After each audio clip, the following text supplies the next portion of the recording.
Hey, this is Mike from Minimal 3DP, and today I continue my masterclass on calibration with OrcaSlicer, looking at pressure advance. So let's go ahead and get started. So today I'm taking a look at the pressure advance calibration, and for today I'm just looking at the basic tests.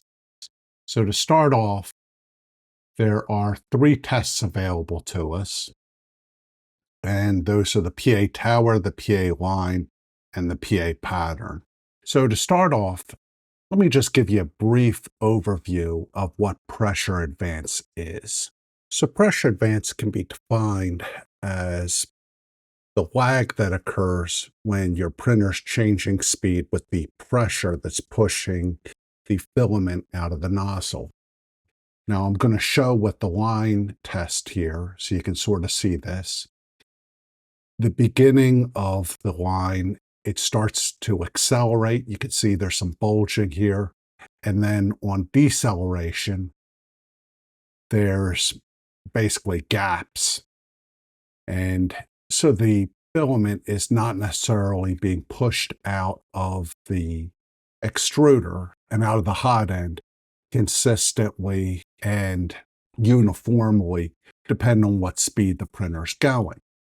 Now, looking at this line test, I'm looking for the most consistent line.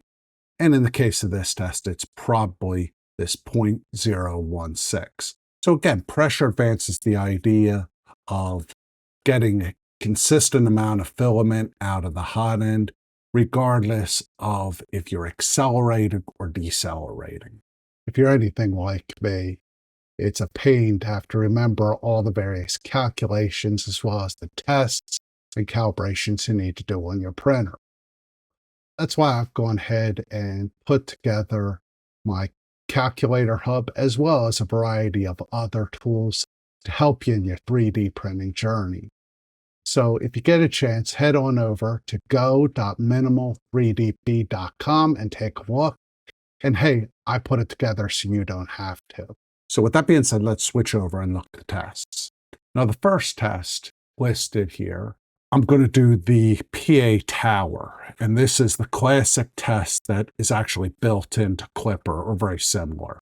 Now there's 2 types. There's Bowden or direct drive. I'm using a direct drive printer. I'm doing this on my Sovol SV08. And I'm going to go with the default values here. I'm going to hit OK. And then slice this model and print it. Now, when it prints, I'm going to review the model and look for the sharpest corners and measure up from the base of the model to where I think the corner's the sharpest. Because again, that sharp corner means that, and this is a deceleration, there shouldn't be any blobbing or gaps.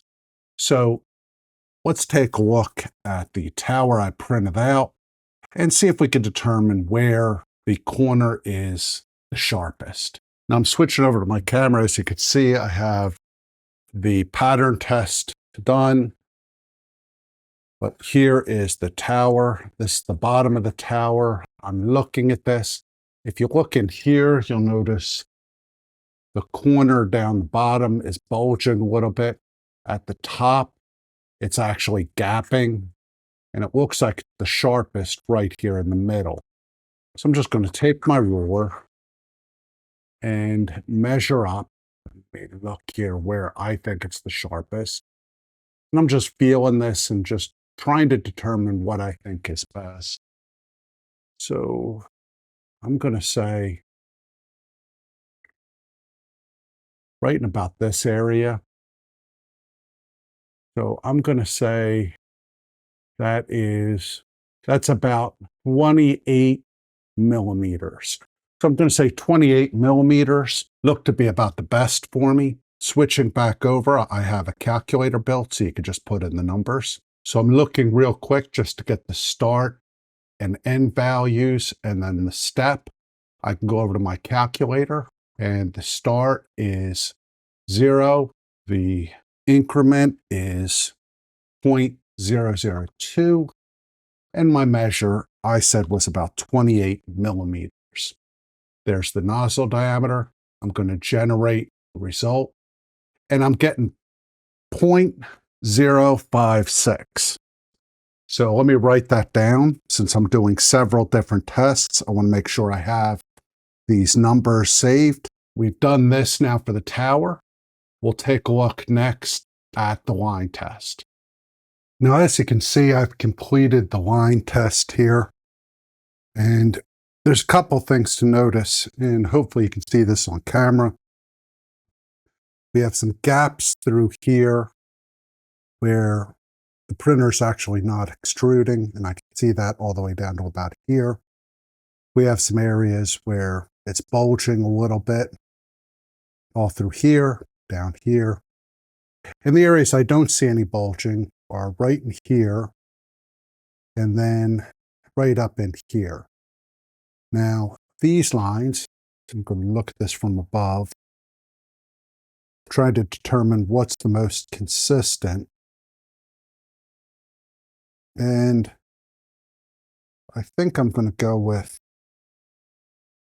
let's see, right about here. And this is 0.05. 2. That's probably 3. Let me check on the slicer, and maybe I can see the numbers a little bit better, and then we'll see which value we need that's telling us.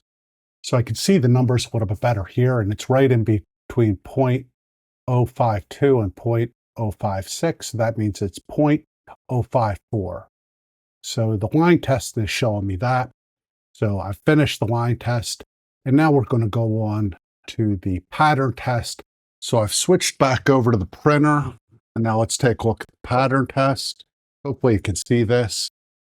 Now, I am not in love with any of these designs here.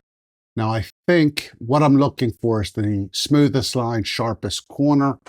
Now, I'm thinking it's this one right here. Now, I can't quite read those numbers. Let's take a look at OrcaSlicer, see if we could tell exactly what number that